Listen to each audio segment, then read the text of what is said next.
Hello friends, today we are going to discuss the question answers of 11th class book Hornbill's chapter The Ailing Planet, The Green Movement's Role, written by Nani A. Palkiwala.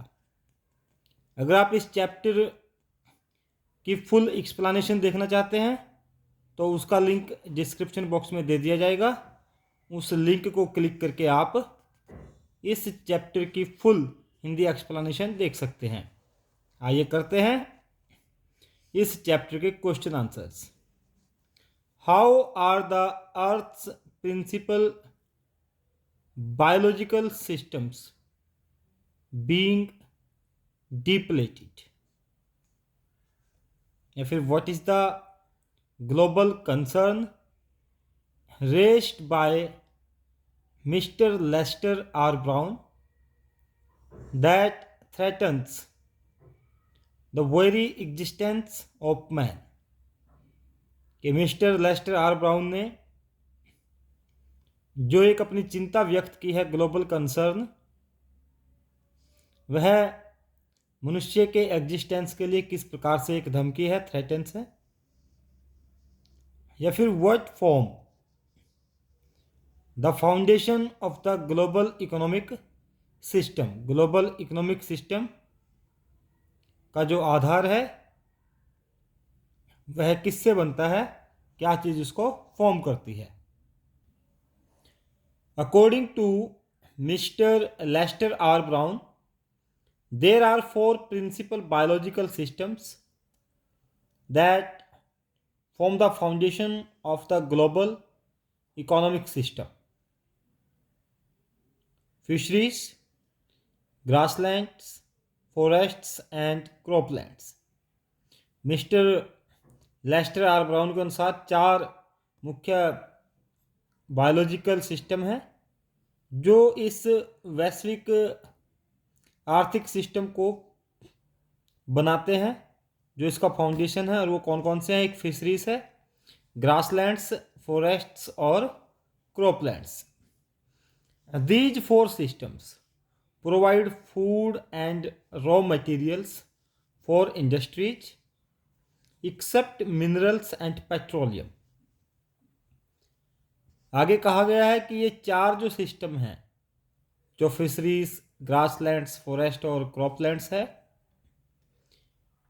ये food और raw material, कच्चा जो माल होता है उसे industries के लिए देते हैं, फूड देते हैं। और क्या चीज़ नहीं देते? मिनरल्स और पेट्रोलियम, क्योंकि मिनरल्स और पेट्रोलियम धरती से निकाले जाते हैं, वो उनका खनन किया जाता है, उनकी माइनिंग होती है। Now these systems have reached an unsustainable point. अब ये एक अनसस्टेनेबल पॉइंट पे पहुंच गए हैं, where their productivity has impaired, जहाँ पर जो उनका उत्पादन है, जो उनकी प्रोडक्टिविटी है, वो विकलांग हो चुकी है, इम्पेयर्ड हो चुकी है, क्षतिग्रस्त हो गई है। विद दिस, और इसके साथ ही क्या हो गया? फिशरीज विल कोलैप्स, जो मत्स्य उत्पादन है, जो मछली है जल में रहती है, वे कोलैप्स हो गई है। The forest will slowly disappear, जो फॉरेस्ट है धीरे धीरे डिसअपियर होते जा रहे हैं। Grasslands will turn into baron wastelands, और जो ग्रासलैंड है वह बैरन वेस्टलैंड में टर्न हो जाएगी, बदल जाएगी। And croplands will become Wars, और जो क्रॉपलैंड्स हैं, फसली एरिया है, वह भी बहुत बुरा हो जाएगा, वह भी बहुत बेकार हो जाएगा। In a protein conscious and protein hungry world, over fishing is common. Writer कहता है कि आज हम प्रोटीन कॉन्शियस हो गए हैं, प्रोटीन के प्रति जागरूक हो गए हैं, और प्रोटीन की भूख ने, जो ये वर्ल्ड है प्रोटीन का भूखा है, इसने ओवर फिशिंग को बढ़ा दिया है। यानी कि फिशिंग जितनी होनी चाहिए उससे ज़्यादा बढ़ गई है। और कॉमन हो गई है। In poor countries forests are being cut down on a large scale to obtain wood for cooking. और राइटर ने यह भी कहा है कि जो गरीब देश हैं वहाँ पर कुकिंग के लिए बड़े स्केल पर पेड़ों को काटा जा रहा है। In some areas firewood is more costly than food. और कुछ एरिया में तो जो फायरवुड है वो खाने से ज़्यादा महंगी है, यानी कि जो पकने वाली चीज़ है बर्तन में उससे महंगी उसके नीचे जलने वाली लकड़ी है। Many species are under destruction in tropical forests. और बहुत सारी स्पीसीज ऐसी हैं, पर जातियां ऐसी हैं जो लुप्त होने के कगार पर है ट्रॉपिकल फॉरेस्ट्स में। Mister Lester R Brown explained these systems in his book The Global Economic Prospect। जो मिस्टर ब्राउन हैं उन्होंने एक बुक लिखी थी जिसका नाम है द ग्लोबल इकोनॉमिक प्रोस्पेक्ट। उसमें इन सारी चीज़ों को एक्सप्लेन किया है। आइए नेक्स्ट क्वेश्चन देखते हैं। What does the notice the world's most dangerous animal at a cage in the zoo at Lusaka Zambia explain. पिंजरे में सबसे खतरनाक मोस्ट डेंजरस एनिमल है। ये चिड़ियाघर में एक पिंजरे पर नोटिस लगा हुआ था। और जू कहाँ था? जाम्बिया में, लुसाका जगह पर। तो इसको एक्सप्लेन करना है। The notice signifies that the man is only responsible creature for the destruction of nature. कि मैन जो है वह एकमात्र ऐसा प्राणी है जो रिस्पॉन्सिबल है।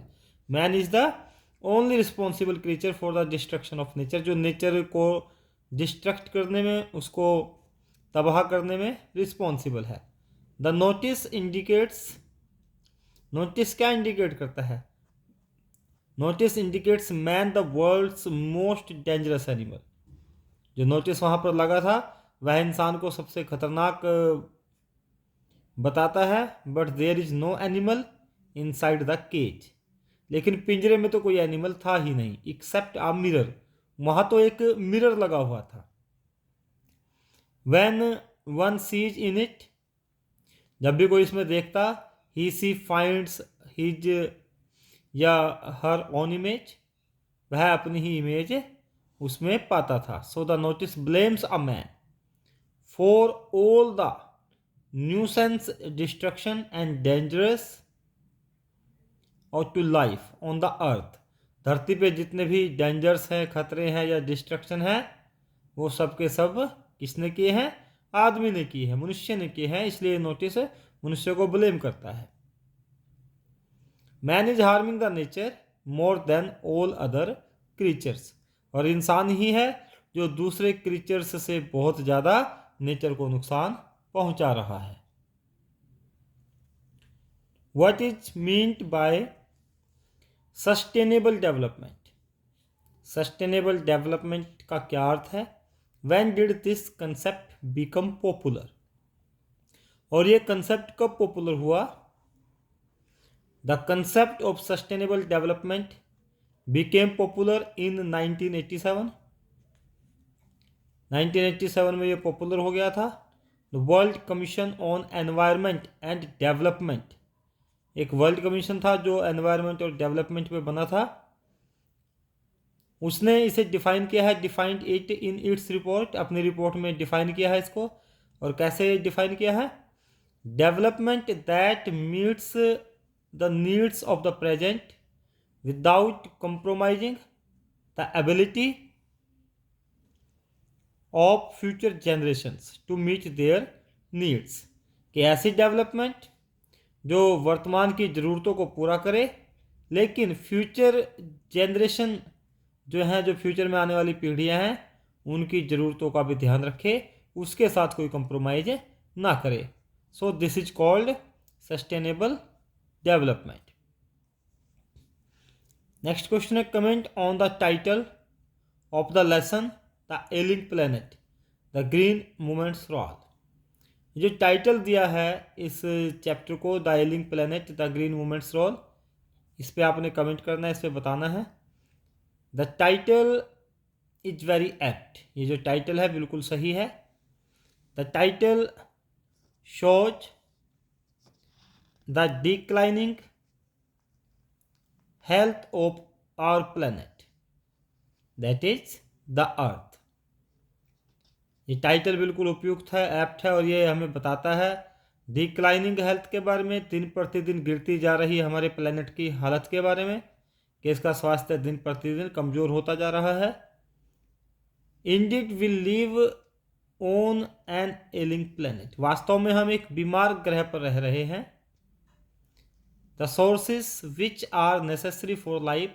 ऐसे साधन जो लाइफ के लिए बहुत ज़रूरी हैं, have been destroyed by the most dangerous animal of the planet that is man. जो बहुत ही नेसेसरी संसाधन हैं हमारे जीवन के लिए, उनको मोस्ट डेंजरस एनिमल जो मनुष्य है उसके द्वारा नष्ट कर दिया गया है. The 4 systems fisheries, forests, croplands and grasslands have been overtopped. ये जो 4 सिस्टम्स हैं, फिशरीज या फॉरेस्ट या क्रॉपलैंड या फिर ग्रासलैंड, इनको भी ओवरटॉप कर दिया गया है, इनका भी बहुत ज़्यादा प्रयोग कर लिया गया है. इसलिए ये टाइटल बिल्कुल सही है. What question was raised by mister L K Jha in the Brandt commission report. एक ब्रांडेट कमीशन बना था, उसमें Indian mister L K Jha भी थे. तो इन्होंने क्या क्वेश्चन रेज किया था उसकी रिपोर्ट में. Mister L K Jha the member of the Brandt commission raised the question. एक क्वेश्चन उठाया और क्वेश्चन को एज इट इज यहाँ पर लिख दिया गया है. Are we to leave our successors a scorched planet of advancing deserts, improvised landscapes and ailing environment. कि क्या हम अपने आने वाली जो पीढ़ी है, जो हमारे सक्सेसर हैं, जो हमारे उत्तराधिकारी हैं, उनको एक ऐसा स्कॉर्च्ड प्लैनेट देंगे जिसमें बहुत सारे डेजर्ट्स होंगे, लैंडस्केप्स जिसकी बेकार होंगी, और जिसका एनवायरनमेंट बहुत ही एलिंग होगा, बहुत ही बेकार होगा. तो ये question mister L K Jha ने ब्रांडेट कमीशन में रहते हुए रेज किया था, इसको जोर शोर से उठाया था. चलिए चलते हैं नेक्स्ट क्वेश्चन की ओर. Why does the author agree that the growth of world population is one of the most strongest factor distorting the future of human society. कि जो ह्यूमन सोसाइटी है, जो मानव समाज है, उसको विकृत करने में, उसका फ्यूचर बर्बाद करने में एक सबसे ज़्यादा स्ट्रोंगेस्ट फैक्टर पॉपुलेशन है, पॉपुलेशन की ग्रोथ है. तो ऑथर इस बात से क्यों एग्री करता है. The world population has grown at a very fast rate. जो वर्ल्ड पॉपुलेशन है बहुत ही तेज गति से बढ़ रही है. The natural resources have depleted alarmingly because the growing population needs increased rapidly. कहा गया है कि जो वर्ल्ड पॉपुलेशन है वो बहुत तेज गति से बढ़ रही है. जो नेचुरल रिसोर्सेस हैं उनका दोहन हो रहा है, वे डिप्लेटेड हो गए हैं, क्योंकि ग्रोइंग पॉपुलेशन की नीड्स काफ़ी ज़्यादा बढ़ गई है. People are using more and more natural resources. लोग जो है ज़्यादा से ज़्यादा नेचुरल रिसोर्सेज का यूज कर रहे हैं. और नेचुरल रिसोर्सेज कौन से? Fisheries, croplands, forests, grasslands. Not much has been left for the coming generations. जो आने वाली जनरेशंस है, फ्यूचर जनरेशंस है, उसके लिए कुछ ज़्यादा कुछ छोड़ा नहीं गया है. So the future of humans is in danger. तो जो इंसान का फ्यूचर है वह बहुत खतरे में है. इसीलिए हम एग्री करते हैं कि जो पॉपुलेशन है वो ह्यूमन सोसाइटी के फ्यूचर को डिस्टॉर्ट करने में, विकृत करने में अहम भूमिका निभाती है. विच movement has gripped the imagination of the entire world today. आज का जो पूरा विश्व है उसका ध्यान किस मूवमेंट ने अपनी तरफ आकर्षित किया था, ये बताना है. The green movement started in 1972 in New Zealand has gripped the imagination of the world today. एक ग्रीन मूवमेंट जो न्यूजीलैंड में 1972 में स्टार्ट हुई थी, उसने इंसान का, मानव का ध्यान अपनी तरफ खींचा है. आज तक किसी और मूवमेंट ने, ह्यूमन हिस्ट्री में कोई भी ऐसी मूवमेंट नहीं हुई जिसने मानव का ध्यान, मनुष्यों का ध्यान अपनी तरफ सबसे ज़्यादा खींचा हो. It has created awareness about saving the earth. और इस मूवमेंट ने क्या किया? धरती को बचाने की जो अवेयरनेस है उसकी तरफ ध्यान दिलाया, उसको क्रिएट किया कि भाई धरती को हमें बचाना चाहिए. Now we have shifted from the mechanistic view to a holistic and ecological view of the world. अब हमारा पहले व्यू क्या था? मैकेनिस्टिक व्यू था. हम सोचते थे कि जो इस अर्थ पे चेंजेस हो रहे हैं ये फिजिकल है और केमिकल चेंजेस हैं. लेकिन जब से पता चला है कि ये एक लिविंग ऑर्गेनिज्म है धरती, तब से हमारा विचार होलिस्टिक और इकोलॉजिकल व्यू में चेंज हो गया है कि पूरी की पूरी विश्व, पूरी की पूरी धरती एक यूनिट है और उस पर रहने वाले जीव जंतु हमारे अपने हैं, हम भी उसका एक पार्ट हैं.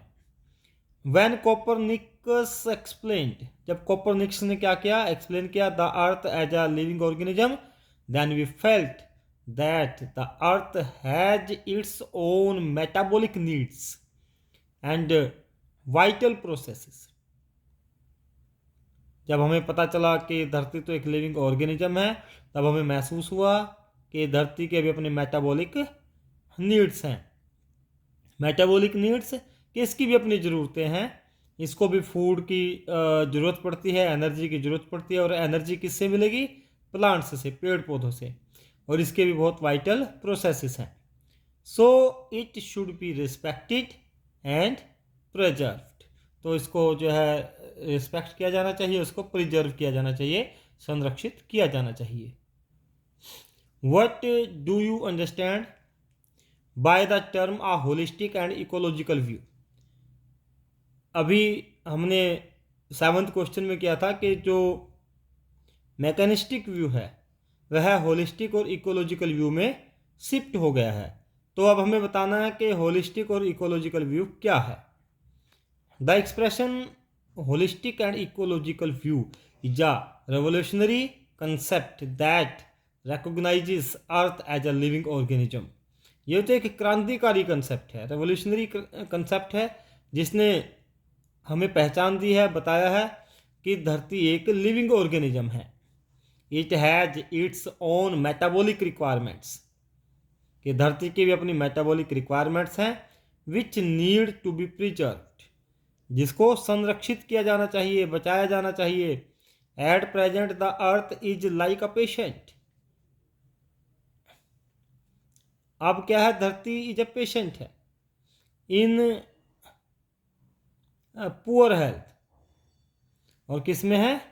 अपने एक पेशेंट है, और पेशेंट क्या है? वो पुअर हेल्थ में है. The earth is like a patient and is in poor health. और उसकी हेल्थ कैसी है? बहुत ही बेकार है. Now we feel that the safety of the earth is our security, कि इस धरती की सुरक्षा ही हमारी अपनी सुरक्षा है. What message and warning was given by the British Prime Minister Margaret Thatcher? Margaret Thatcher है, उसने किस प्रकार की चेतावनी और मैसेज हमें दिया है। मार्गरेट थैचर एक ब्रिटिश प्राइम मिनिस्टर रहे हैं। Margaret Thatcher said, we have not inherited this earth from our forefathers. Margaret Thatcher ने कहा है कि हमें ये धरती अपने पूर्वजों से नहीं मिली है, फोरफादर्स से नहीं मिली है। We have borrowed it from our children. हमें तो ये अपने बच्चों से उधार मिली है, जो हमारी आने वाली पीढ़ी है। This statement was given timely. ये स्टेटमेंट तो बहुत टाइमली दे दी गई थी, समय रहते हुए ये स्टेटमेंट आ गई थी। It says that no generation has the absolute ownership of the natural wealth on the earth. ये स्टेटमेंट क्या कहती है कि किसी भी जनरेशन का इस धरती पर कोई अधिकार नहीं है। इस धरती पर जो नेचुरल वेल्थ है उस पर किसी का अकेला अधिकार नहीं है। आगे कहते हैं, we are here only tenants. हम तो यहाँ पर केवल किराएदार हैं। It is our responsibility to keep the earth safe. तो ये हमारी रिस्पॉन्सिबिलिटी बनती है कि हम इस अर्थ को सेफ रखें फॉर आवर फ्यूचर जनरेशन, अपनी फ्यूचर जनरेशन के लिए। In short we can say that we shall have to return it to our children, कि हमें तो इसे अपने बच्चों को वापस करना पड़ेगा, आने वाली पीढ़ी को देना पड़ेगा। What is the rate of decline the tropical forests in the world? जो ट्रॉपिकल फॉरेस्ट्स हैं उनके कम होने की दर क्या है, वो किस प्रकार से समाप्त होते जा रहे हैं। ट्रॉपिकल फॉरेस्ट उष्ण कटिबंधीय वनों को कहा जाता है। The article the ailing planet the green movements role was published in 1994। 1994 में ये जो आर्टिकल लिखा था नानी पालकी वाला ने, the ailing planet the green movements role, ये पब्लिश हुआ था according to the data of that time. क्योंकि 1994 में पब्लिश हुआ था तो उसी समय के डाटा दिए गए थे। The writer says that the tropical forests is eroding at the rate of 40 to 50 million acres a year, कि एक साल में 40 से 50 मिलियन एकड़ की दर से ट्रॉपिकल फॉरेस्ट कम होते जा रहे हैं, खत्म होते जा रहे हैं। द वर्ल्ड बैंक एस्टिमेट्स, और वर्ल्ड बैंक ने क्या एस्टिमेट किया था, that a 5-fold increase in the rate of forest planting, कि कम से कम 5 गुना ज़्यादा वृद्धि होनी चाहिए फॉरेस्ट की प्लांटिंग की। क्यों? That a 5-fold increase in the rate of forest planting is needed to cope with the expected fuel wood. क्या करने के लिए, कि जो हमें एक्सपेक्ट कर रहे हैं कि हमारे पास ईंधन होना चाहिए, उसके लिए तो कम से कम 5 गुना ज़्यादा फॉरेस्ट प्लांटिंग होनी चाहिए।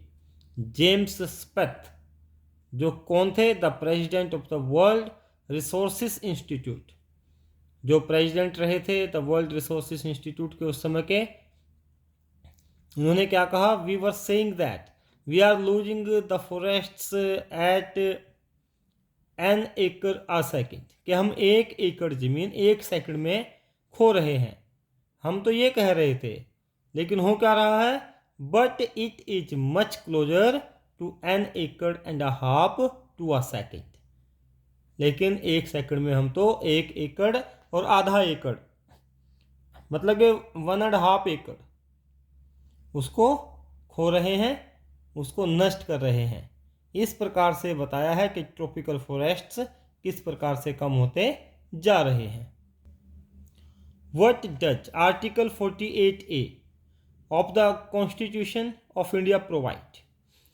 भारत के संविधान में 48A एक आर्टिकल है, वो हमें क्या प्रोवाइड करता है, क्या बताता है। Article 48A of the constitution of India provides that, क्या कहता है, that the state shall endeavour to protect and improve the environment, कि जो स्टेट है वो क्या प्रयास करेगा, टू प्रोटेक्ट करने का और इम्प्रूव करने का, द एनवायरमेंट, के एनवायरमेंट को प्रोटेक्ट करने का और इम्प्रूव करने का प्रयास करेगा।